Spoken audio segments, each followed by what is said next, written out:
ನಂಬಿದವರ ಇಂಬನ್ನು ಕಾಯುವಲ್ಲಿ ಇನ್ನಿಲ್ಲದಂತಹ ದೇವ, ಬೇಕಾದುದನ್ನು ಒದಗಿಸಿಕೊಡಬಲ್ಲಂತಹ ಯೋಗ್ಯತಾ ಸಂಪನ್ನ. ಕೇಳಿದ್ರೆ ಕೇಳಬೇಕು ಇಂತಹ ಸ್ವಾಮಿಯಲ್ಲಿ, ಮತ್ತಿನ್ಯಾರಲ್ಲಿ ಕೇಳುವುದು? ಅದೌದು. ಏನೋ ಅಲ್ಪತೃಪ್ತಿಯನ್ನು ಹೊಂದಿ ಬಹಳಷ್ಟನ್ನು ಪಡ್ಕೊಂಡಿದ್ದೇವೆ ಅನ್ನುವಂತಹ ಭಾವನೆಯಿಂದ ಕಿಂಚಿತ್ ಮಾತ್ರ ಕೊಡಬಲ್ಲಂತಹ ಸಾಮರ್ಥ್ಯವುಳ್ಳ ಲೌಕಿಕರಲ್ಲಿ ಕೇಳಿದರೆ ಏನನ್ನು ಹೊಂದುವುದಕ್ಕೆ ಸಾಧ್ಯ? ಇಂದಿನ ಜೀವನ ನಿರ್ವಹಣೆಗೆ ಸಾಕಾದೀತು, ತೃಪ್ತಿ ಸಿಕ್ಕೀತು, ನಾಳೆಗೆ ಬಂದೀತು, 1 ವರ್ಷಕ್ಕೆ ಮುಗಿದೀತು, ಅದು ಪ್ರಶ್ನೆಯಲ್ಲ. ಜನ್ಮ ಜನ್ಮಾಂತರಗಳಿಗೂ ಶಾಶ್ವತವಾದಂತಹ ಕೊಡುಗೆಯಾಗಿ ಒದಗಿ ಬರಬೇಕು ಅಂತಾದರೆ ಅದು ಭಗವತ್ ಪ್ರಸಾದವಾಗಬೇಕು. ಅಂತಹ ದಯಾನಿಧಿಯ ಸನ್ನಿಧಾನದಲ್ಲಿ ಕೇಳಿ ಪಡೆಯಲೇಬೇಕು. ಆದರೂ ಸಮಸ್ಯೆ ಕಾಡ್ತದೆ ನನಗೆ, ಏನು ಕೇಳಲಿ ದೇವರಲ್ಲಿ ಅಂತ. ಏನು ಕೇಳಿದರೂ ಕೊರತೆ ಕಾಣಿಸೋದು ನನಗೆ, ಅದೇ ಕಷ್ಟ ಆದದ್ದು. ಯಾಕೆಂದ್ರೆ ಅವ ಪರಿಪೂರ್ಣನಲ್ವೇ, ನಾನು ಕೇಳಿದ್ದರಲ್ಲಿ ಯಾವುದೇ ಅಪೂರ್ಣತೆ ಇರಕೂಡದಂತಹ ಪರಿಪೂರ್ಣವಾದದ್ದನ್ನೇ ಕೇಳಬೇಕು. ಒಂದು ಒಳ್ಳೆ ಮನೆ ಕೊಡು ದೇವರೇ ಅಂತ ಕೇಳಲಿಯೋ, ವಿದುರನದ ಅರಮನೆ ಅಂತ ಈ ಮೊದಲೇ ಗುರುತಿಸಲ್ಪಟ್ಟಿದೆ. ಇದೇ ಮನೆಯಲ್ಲಿ ಇಷ್ಟು ವರ್ಷ ಬದುಕಿದ್ದೇನೆ, ಇನ್ನು ಮನೆ ಯಾಕೆ ನನಗೆ? ನನಗೊಂದು ಒಳ್ಳೆ ಸಂಸಾರ ಕೊಡು ದೇವರೇ ಅಂತ ಕೇಳಲಿಯೋ, ಕೈ ಹಿಡಿದವಳು ಇಷ್ಟರ ತನಕ ಏನೂ ಅಪರಾಧ ಮಾಡಲಿಲ್ಲ ನನ್ನ ಜೀವನದಲ್ಲಿ.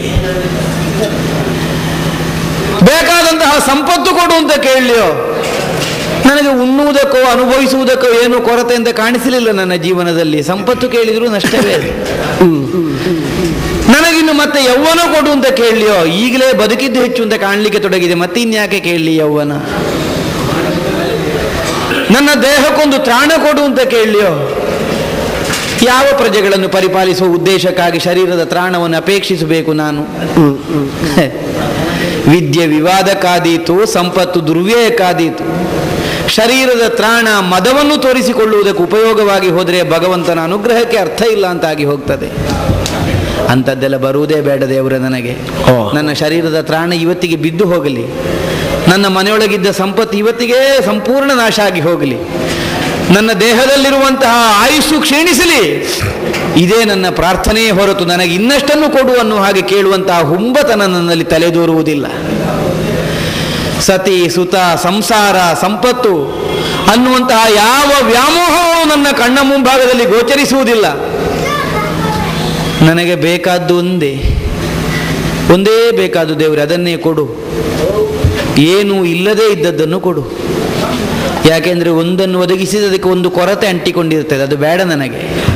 ಯಾವ ಕೊರತೆಯೂ ಇಲ್ಲದೇ ಇದ್ದಂತಹ ಕೇವಲವಾದದ್ದನ್ನು, ಕೈವಲ್ಯನಾಥನಲ್ವೇ ಭಗವಂತ? ಕೈವಲ್ಯನಾಥನಾದವನಿಗೆ ಮಾತ್ರ ಕೇವಲತ್ವವನ್ನು ಒದಗಿಸಿಕೊಡ್ಲಿಕ್ಕೆ ಸಾಧ್ಯವಾಗುತ್ತದೆ. ನನಗೆ ಬೇಕಾದದ್ದು ಕೇವಲನಾಗುವುದು ಮಾತ್ರ. ಈಗ ವಿದುರ ಹಸ್ತಿನಾವತಿಯಲ್ಲಿ ಹೆಸರಿಗೆ ಮಂತ್ರಿ, ಅರಮನೆಯಲ್ಲಿ ವಾಸಿಸುವವ, ಹೆಂಡತಿಗೆ ಗಂಡ, ಬೇಡ ಅದು. ನಾನು ಕೇವಲದಲ್ಲಿ ಕೇವಲನಾಗಿ ಹೋಗ್ತೇನೆ. ವಿದುರ ಅನ್ನುವಂತಹ ಹೆಸರೇ ಅಳಿಸಿ ಹೋಗುವಂತಹ ಸ್ಥಿತಿ ಬಂತು ಅಂತಾದರೆ ಬಹಳ ಸಂತೋಷ ಪಡ್ತೇನೆ. ಈ ಹೆಸರೇ ಉಳಿಯದೇ ಇದ್ದಂತಹ ಸ್ಥಿತಿಯನ್ನು, ಕೇವಲತ್ವವನ್ನು, ಅರ್ಥಾತ್ ನಿನ್ನಲ್ಲೇ ನನ್ನನ್ನು ಸೇರಿಸಿಕೊಳ್ಳುವಂತಹ ಮಹತ್ತರವಾದಂತಹ ಒಂದು ಸೌಭಾಗ್ಯವನ್ನು ಒದಗಿಸಿಕೊಡು ದೇವರೇ. ಕೃಷ್ಣನ ರಥಕ್ಕೆ ಪ್ರದಕ್ಷಿಣೆ ಬಂದೆ, ಹುಡಿಧೂಳಲ್ಲಿ ಹೊಡಚಾಡಿದೆ, ಏನು ಮಾಡಬೇಕು ಅಂತ ನನಗೆ ಅರ್ಥ ಆಗುವುದಿಲ್ಲ. ಆಹಾ, ತಿಳಿ ನಗು ಮಾಸದ ಹಾಗೆ ಎಳೆಚುಗುರಿನ ಮೀಸೆಯನ್ನು ಹೊಂದಿರುವಂತಹ ಮುಖದಲ್ಲಿ ಕೊರಳಿನ ತುಳಸಿಯ ಮಾಲೆಗೆ ಒಂದಿನಿತೂ ತಾಪ ತಾಗದೇ ಇದ್ದಂತಹ ನಳನಳಿಸುವಿಕೆಯನ್ನೇ ಗೋಚರಿಸುತ್ತಾ ಸಮಸ್ತರ ಹೃದಯದ ತಾಪವನ್ನು ಹರಿಸಬಲ್ಲಂತಹ ಚೈತನ್ಯ ಸ್ವರೂಪಿ ತಾನು ಅಂತ ತೋರಿಕೊಡುತ್ತಾ ಲೀಲೆಯಿಂದ ಬಂದೆಯಲ್ಲ ಸ್ವಾಮಿ. ಕೃಷ್ಣಾರ್ಪಣ ಬುದ್ಧಿಯಿಂದ ನಿನ್ನ ಕಾಲುಗಳಿಗೆ ಬಿದ್ದಿದ್ದೇನೆ. ನಿನ್ನನ್ನು ಕೊಂಡಾಡಿ ನನಗೆ ತುದಿ ಮೊದಲಿಲ್ಲ. ಎಷ್ಟು ಹೊಗಳಿದರೂ ಅದು ಕಡಿಮೆ ಅಂತ ಕಾಣಿಸ್ತದೆ, ಅಲ್ಲೊಂದು ಕೊರತೆ ಕಾಣಿಸ್ತದೆ. ನಿನಗೆಷ್ಟು ನಮಸ್ಕಾರ ಮಾಡಿದರೂ ನನ್ನ ದೇಹವನ್ನು ಒಪ್ಪಿಸಿಕೊಳ್ಳುವಲ್ಲಿ ನಾನು ಸ್ವಲ್ಪ ತಪ್ಪಿದ್ದೇನೆ ಅನ್ನುವಂತಹ ಪ್ರಜ್ಞೆ ನನ್ನನ್ನು ಕಾಡ್ತಾ ಇದೆ.